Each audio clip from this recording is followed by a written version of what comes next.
सुनने में आ रहा है कि गाड़ियों के ऊपर मज़ीद टैक्स लग रहे हैं, ड्यूटियाँ लग रही हैं। अवाम है वो कभी भी खुश नहीं रह सकती। अगर ढूंढा जाता है कि ये खुश क्यों हो रहे हैं, इनको किस तरह से रुलाया जा सकता है। लोगों ने यहाँ पे क्या कारोबार करना है कि जिनको ये नहीं पता कि 6 महीने बाद क्या होना है। बजट पास किया जाएगा, कितना फ़र्क आ जाएगा रेट्स में गाड़ियों में? गाड़ी जो है उसकी कीमतें जो है ना वो उनमें इजाफा करने की तजावीज़ पेश की जा रही हैं लोकल असेंबलर्स की तरफ से। अगर ये टैक्स लग जाते हैं तो क्या आपको लगता है जो खरीदार हैं वो मज़ीद कम हो जाएंगे मार्केट? टैक्सेस लगने से बहुत फर्क पड़ता है। अफवाह चली है तो गाड़ियों का काम रुक गया है, इंपोर्टेड भी लोकल भी। गाड़ियों की कीमतों में कितना फ़र्क पड़ जाएगा? मिसाल दे रहा हूँ, 50 लाख रुपए की गाड़ी है, अगर उसको रिबेट उसका 50% खत्म कर दिया जाए तो वो 15-20 लाख रुपए का फर्क आ जाता है। सर जुल्म पे जुल्म हो रहा है। वैसे जिंदगी जो है ना बड़ी मुश्किल तरीन हो गई है डीलर्स के लिए। आवाम की जो परचेजिंग पावर खत्म हो गई है। बहुत ज्यादा टैक्सेस देने जा रहे हैं। इतना टैक्स किसी मुल्क में भी नहीं है जितना टैक्स पाकिस्तान में चार्ज किया जाता है। हमारे मुल्क में चेक एंड बैलेंस का कोई निज़ाम ही मौजूद नहीं है। अस्सलाम वालेकुम नाज़रीन, मैं हूं आपका मेज़बान एहसन ज़फ़र और आप देख रहे हैं पब्लिक न्यूज़। नाज़रीन, तकरीबन 2 हफ्ते पहले सुनने में आ रहा था कि गाड़ियों की कीमतें कम की जा रही हैं, जबकि गवर्नमेंट की तरफ से जो बजट देखने को नज़र आ रहा है उसमें गाड़ी की कीमतों में मज़ीद इजाफा किया जा रहा है, टैक्स लगाए जा रहे हैं।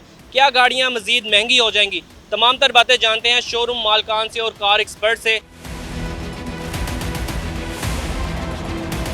कार एक्सपर्ट तारिक महबूब साहब हमारे साथ मौजूद हैं, इनकी भी राय लेते हैं इसके ऊपर। अस्सलाम वालेकुम। वालेकुम अस्सलाम। तारिक भाई, सबसे पहले तो मुझे बताइएगा कि पहले सुनने में आ रहा था तकरीबन 2 हफ्ते पहले कि गाड़ियाँ सस्ती होने जा रही हैं, तो एकदम ये आप सुनने में आ रहा है कि गाड़ियों के ऊपर मज़ीद टैक्स लग रहे हैं, ड्यूटियाँ लग रही हैं। इसमें कितनी सच्चाई है? अवाम की सबसे पहले तो मैं आपको ये बताता चलूँ कि हमारी जो अवाम है वो कभी भी खुश नहीं रह सकती। अगर उसके लिए कोई खुशी का मौका आता है तो ढूँढा जाता है कि ये खुश क्यों हो रहे हैं, इनको किस तरह से रुलाया जा सकता है। तो फिर उसके बहाने ढूँढे जाते हैं कि कहीं आवाम को फ़ायदा तो नहीं पहुँचने लगा था। फिर ये उसका फ़ायदा खींचने की कोशिश करते हैं कि यार अच्छा इस जगह पे आवाम खुश थी, इनको थोड़ा-सा रुलाई रखो ताकि ये अपने आरे लगे रहें और गवर्नमेंट में क्या हो रहा है वो किसी को पता ना चले, कोई उसके ऊपर तवज्जो ना दे। गाड़ियों की कीमतों का ट्रेंड इस वजह से कमी की तरफ था क्योंकि गाड़ियों की सेल ख़त्म हो चुकी थी, लोगों की जो बाइंग कैपेसिटी है वो ख़त्म हो गई थी। एक तो महंगाई बहुत ज़्यादा हो गई, दूसरी ये जो लोकल यहाँ पे गाड़ियाँ हैं, ये भी डॉलर के मुताबिक ही हम लोग यहाँ परचेज़ करते हैं। एक गाड़ी अगर लॉन्च हुई थी पाकिस्तानी गाड़ी 10,30,000 रुपए की, जब 130 रुपए का डॉलर था, तो वो आज गाड़ी 27,80,000 रुपए की है क्योंकि 278 रुपए का डॉलर है। तो हम लोग वो गाड़ियाँ भी इम्पोर्टेड ही हैं हमारे लिए, लेकिन वो यहाँ पे लो क्वालिटी में इम्पोर्टेड गाड़ियाँ असेंबल की जाती हैं, क्योंकि वो तमाम चीज़ें उनकी बाहर से इम्पोर्ट की जाती हैं। अब जो गाड़ियाँ ओवरसीज़ पाकिस्तानी अपने जो है वो पाकिस्तान में भिजवाते हैं अपने एसेट के तौर पे, और उसकी ड्यूटी की मद में 400 गुना उसकी ड्यूटी भिजवाते हैं। यानी कि एक अगर हम बड़ी गाड़ी की ड्यूटी की बात करें जिसकी 400 गुना ड्यूटी है, उस पे 100% कस्टम ड्यूटी है, फिर उसके ऊपर रेगुलरिटी ड्यूटी 70% है। अब इसकी तजवीज़ दी जा रही है कि इसको 100% कर दिया जाए, यानी कि कस्टम ड्यूटी उस पे 100% है तो वो 44 लाख बनती है। उस पे 70% रेगुलरिटी ड्यूटी है, वो 30 लाख बनती है, वो उसको भी 44 करना चाहते हैं, यानी कि 14 लाख रुपया मज़ीद इजाफा कर दिया जाए। अच्छा, अब एक कस्टम ड्यूटी तो आप पे कर रहे हैं 100%, उसमें एडिशनल कस्टम ड्यूटी भी 7% है। लोगों ने यहाँ पे क्या कारोबार करना है कि जिनको ये नहीं पता कि 6 महीने बाद क्या होना है। एक बंदा गाड़ी बुक कराने के लिए जाता है, उसको कहा जाता है जी गाड़ी आपको 6 माह बाद मिलेगी, और उस वक्त की पॉलिसी के मुताबिक जितने का डॉलर होगा और जितने की गाड़ी की कीमत होगी तब देखी जाएगी अगर वो पॉलिसी चेंज ना हुई। इसका मतलब है कि आप वो लोकल भी यहाँ पर इंपोर्ट कर रहे हैं। पाकिस्तान में इन तमाम छोटी छोटी फैक्ट्रियाँ इनकी लगनी चाहिए, छोटी इंडस्ट्री लगनी चाहिए। हर बंदे को उस चीज़ पे कायल करें कि आप घर में इंडस्ट्री लगाएं, उसको प्रमोट करें ताकि वो चीज़ें बना के अगर पाकिस्तान में उसकी ज़रूरत नहीं है उसको बाहर एक्सपोर्ट कर दें। अब हमने एक लाइट भी मंगवानी है यहाँ पे गाड़ी की, वो थाईलैंड से आ रही है, ये चाइना की आ रही है। आप मोंटगोमरी रोड चले जाएँ, आपने किसी लोकल गाड़ी का पार्ट लेना है, पाकिस्तानी मॉडल की बात कर रहा हूँ, वो आपसे पूछेंगे जी चाइना की लाइट लेनी है कि थाईलैंड की लाइट लेनी है। अल्लाह के बंदो, पाकिस्तान में क्या बन रहा है? पाकिस्तान में तो आप वो नहीं बना रहे हो, तो फिर आप किस चीज़ की तजावीज़ पेश करते हैं कि जब आपके पास यहाँ मैन्युफैक्चरिंग ही नहीं है? आप मैन्युफैक्चरिंग करके एक्सपोर्ट करें, यहाँ से डॉलर आए। तारिक भाई, मुझे ये बताइएगा, जो CPU यूनिट्स बाहर से मंगवाए जाते हैं, क्या उससे आवाम को नुकसान नहीं हो रहा? सर देखें, जो बाहर से गाड़ियाँ यहाँ पर आती हैं पाकिस्तान में, उन गाड़ियों की ड्यूटी भी बाहर से आती है डॉलर की मद में। वो पाकिस्तान में एसेट्स आते हैं, ओवरसीज़ पाकिस्तानी जो हैं वो यहाँ पे गाड़ियाँ भेजते हैं और उसकी ड्यूटी की मद में पैसे भी यहाँ पर भिजवाते हैं, जो कि ऑन रिकॉर्ड है। उसमें तो कोई चांस ही नहीं है 2 नंबरी का। वो बंदे वहाँ से गाड़ी ख़रीदते हैं, वो यहाँ पर भेजते हैं और उसकी ड्यूटी की मद में 400 गुना यहाँ पर पैसे भेजते हैं कि ये गाड़ी की ड्यूटी क्लियर कराई जाए।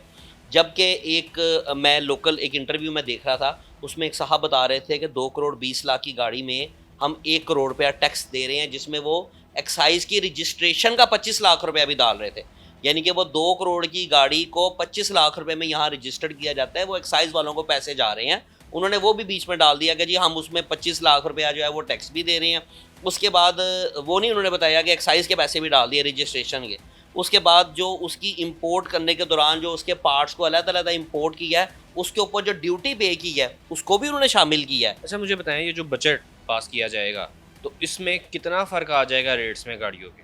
देखिए अभी तक तो रूमर्स हैं कि गाड़ी जो है उसकी कीमतें जो है ना वो उनमें इजाफा करने की जो है वो तजावीज़ पेश की जा रही हैं लोकल असेंबलर्स की तरफ से। वो गवर्नमेंट पे पूरा ज़ोर डाल रहे हैं कि जी हमारी इंडस्ट्री तबाह हो गई है, तो आप किसी भी तरीके से जो है इम्पोर्टेड गाड़ी पे पाबंदी आयद करें ताकि हम अपनी गाड़ियों में खुल के प्रॉफिट खाएं। और उसके बाद फिर ज़ाहिर बात है कि अंडर द टेबल भी ये लोग काफ़ी कोशिश करते ही होंगे यकीनन। कुछ ना कुछ करने की कोशिश तो ये अल्लाह जानता है कि किस तरह की ख़बरें हमारे तक पहुंच रही हैं। लेकिन चूँकि ये डिपेंड करता है हुक्मरानों के ऊपर डिपेंड करता है कि वो आवाम के लिए क्या सोच रहे हैं। वो आवाम के फ़ायदे के लिए आवाम से मशवरा करते हैं। जो यहाँ पे कार डीलर एसोसिएशंस बनी हुई हैं, मार्केटों में जो एसोसिएशन है उनके लोगों से रब्ता करें, उनसे सजेशंस लें, उनसे पूछें कि भाई क्या चीज़ बिकती है और क्या मंगवाने चाहिए और क्या करना चाहिए। उनसे राय लें, उसके बाद फिर आपको पता चलेगा कि मुल्क की क्या ज़रूरत है और आवाम की क्या राय है। शहजाद भाई मुझे बताइएगा कि गाड़ियाँ इंपोर्ट करते हैं आप, टैक्स लगने जा रहा है, तो इस बारे में क्या कहेंगे आप? सुनने में तो यही आया कि इस पर टैक्स लग रहा है, हाइब्रिड पे भी और जो छोटी 660 सीसी गाड़ी है उस पर भी वो टैक्स इस मद में लग रहा है। मेरे जो पिछली दफ़ा जो लगा था वो आरडी लग गई थी, रेगुलर ड्यूटी उन्होंने डबल कर दी थी। तो अब सुनने में आ रहा है कि जो हाइब्रिड गाड़ियाँ हैं उस पर जो 50% उन्होंने हमें रिबेट दिया हुआ है, गवर्नमेंट ने सो कॉल्ड रिबेट दिया हुआ है, तो वो सुनने में आ रहा है कि वो ख़त्म कर दें या शायद उसको हाफ कर दें।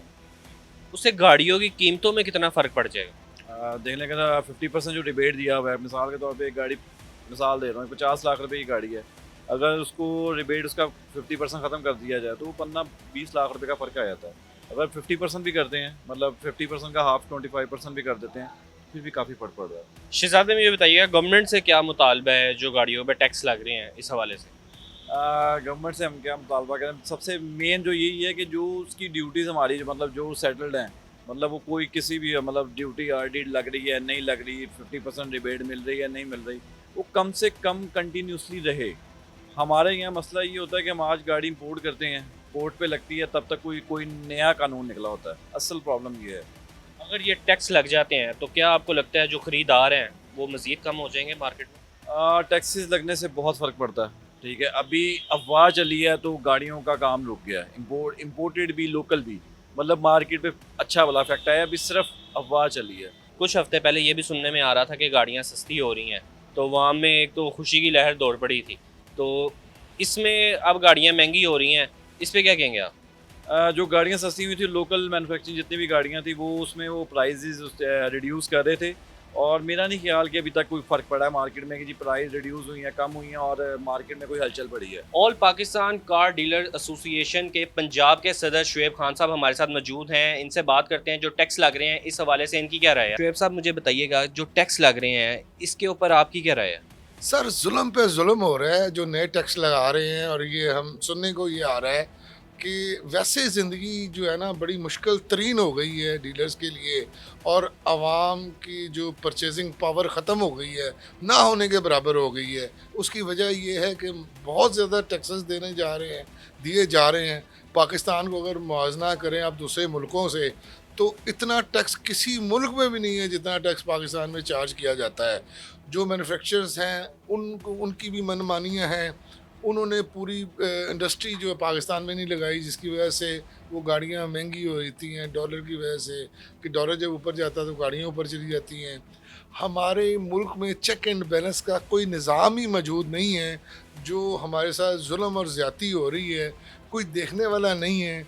कि जो शोरूम के मालकान हैं करोड़ों अरबों रुपए इन्वेस्ट करके वो बैठे हुए हैं और उनका कोई हाल ही नहीं है। तो अगर नया टैक्स जो हम सुनने को ही आ रहा है जी 10% फलाना टैक्स लग गया, 10% फलाना टैक्स लग गया, 5% वो टैक्स लग गया, गाड़ियाँ महंगी से महंगी जब होंगी तो बेचारों के पास तो पहले ही परचेजिंग पावर ख़त्म हो गई है, तो आगे आवाम तो पिस के रह जाएगी। तो गाड़ियों का तो एक ख्वाब ही रह जाएगा, एक अमीर से अमीर तर होता जा रहा है और गरीब से गरीब तर होता जा रहा है।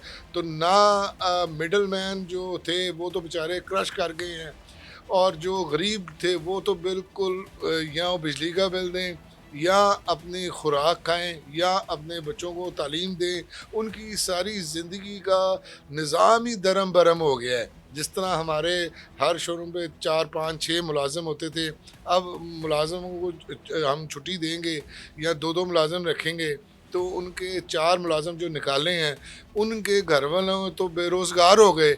तो बेरोज़गारी इतनी शदीद बढ़ रही है और अपॉर्चुनिटियाँ गवर्नमेंट दे नहीं रही। इन्हें चाहिए कि आसानियाँ पैदा करें हमारे लिए और लोगों के लिए।